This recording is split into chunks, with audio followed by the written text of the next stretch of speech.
Si discute oggi delle imprese balneari come volano per il rilancio turistico. Ecco, la CNA protagonista di questo interessante confronto che vede anche una partecipazione anche del Presidente della Commissione Ambiente. Sì, all'ARS è stata approvata una norma che recepisce praticamente la normativa nazionale che allarga la scadenza delle concessioni demaniali di 15 anni. È un evento molto importante perché questo dà intanto una prospettiva nuova e diversa agli imprenditori del settore balneare, dà la possibilità di accedere al credito, di guardare in prospettiva con un certo senso di stabilità rispetto all'incertezza che c'era fino a qualche giorno fa. La politica, quando recepisce le attese del territorio, naturalmente fa delle norme eccellenti, e questa è una norma eccellente per il territorio siciliano, atteso che la Sicilia, sappiamo, l'isola ha diversissimi imprenditori nel settore del balneare. Certamente è un incontro importante perché appunto è un momento di confronto con gli operatori degli stabilimenti balneari dopo l'approvazione da parte dell'Assemblea regionale siciliana di questa norma che consentirà l'estensione delle autorizzazioni, delle concessioni demaniali marittime.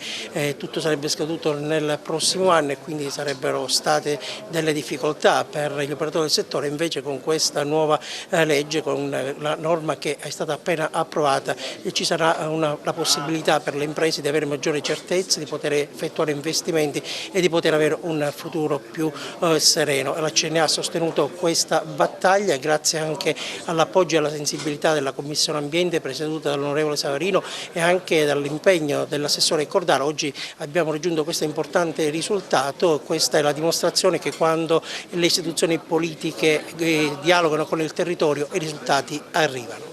È importantissimo perché rischiavano tutte le imprese balneari di saltare a Capodanno col 2020, il che vuol dire che persone che hanno fatto investimenti, che hanno dato occupazione, che portano turismo, si ritrovavano senza più prospettive.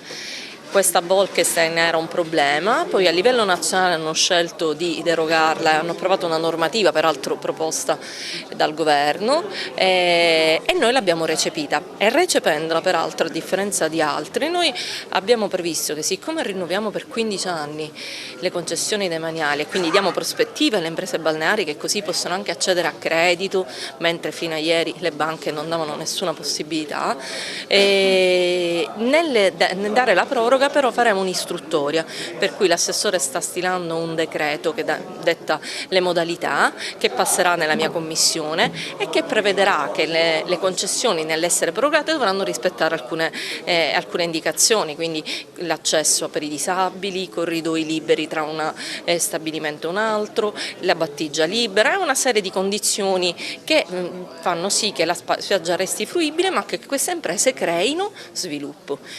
Ci sono dei dati importanti, l'impresa balneare crea occupazione in Italia per tantissime persone, in Sicilia è sfruttata ancora minimamente perché c'era una normativa che imponeva i piani di utilizzo marittimo che solo il comune di San Vito Lo Capo ha approvato. Con il governo Musumeci abbiamo dato la possibilità di presentare anche delle richieste in attesa che i comuni facciano questi piani che ancora non hanno fatto, perché non possiamo fermare un'economia che, ripeto, dà posti di lavoro e attrae turismo. Il turista che viene in Sicilia deve poter fruire di una serie di servizi che sono disponibili a pagare e che però devono trovare. Allora dare continuità e dare prospettiva all'impresa dei balneari vuol dire dare un'offerta turistica migliore a chi arriva e quindi offrire una Sicilia che guarda al futuro, come sanno già fare da tanti anni in regioni in cui non hanno il mare come il nostro, penso a Rimini e Riccione. La loro offerta turistica è tutta concentrata sui servizi piuttosto che sulla qualità dei mari. Noi cerchiamo di fare entrambi. Ovviamente la valutazione non potrà precedere la lettura precisa della legge, quindi attendiamo che il disegno di legge si trasformi in legge e quindi di poter leggerne esattamente i dettagli e soltanto allora potremo valutare le possibilità di applicazione positive, che penso comunque che saranno così. Noi siamo qui, partecipiamo in maniera positiva a questo convegno per significare la nostra vicinanza, la vicinanza della Capitaneria di Porto alle imprese che vogliono ovviamente affrontare questi cambiamenti normativi che anche noi giustamente come operatori e come soggetti che devono tutelare la legge devono ovviamente in primis studiare e poi far applicare.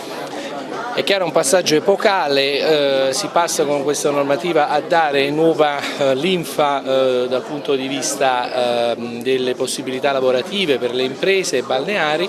È chiaro che noi seguiremo attentamente questo passaggio, saremo sempre lì anche in funzione, come dire, di supporto sia delle istituzioni e sia ovviamente degli imprenditori che vorranno avere da noi una mano anche nel rispetto delle normative.